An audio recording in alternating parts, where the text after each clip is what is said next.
I don't want to overdo these devotions on the recent freeze, and yet it's just so fresh in all of our hearts and minds that even when you get this, it'll be several days after all that happened.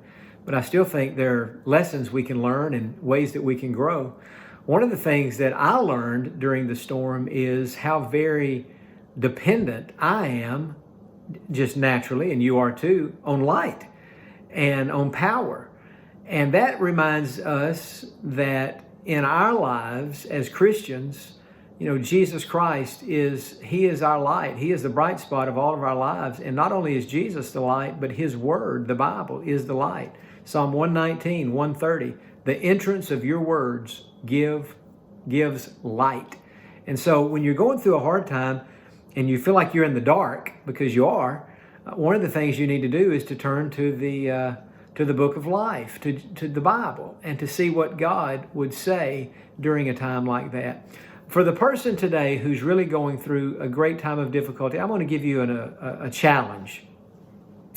I would challenge you to begin to read through the book of Psalms and just let God speak to you in the pages of that wonderful book in the Bible. In the book of Psalms, we have David and other writers who went through every imaginable human emotion: fear, worry, guilt, doubt, depression, despondency, despair.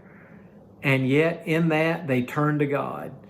And so I encourage you, when you're in the dark, remember, darkness is not all bad. The Bible talks about the treasures of darkness. There are certain treasures we discover in the dark that we never would experience in the light, because when circumstances get dark, we are forced to trust in Jesus in ways that we never have before.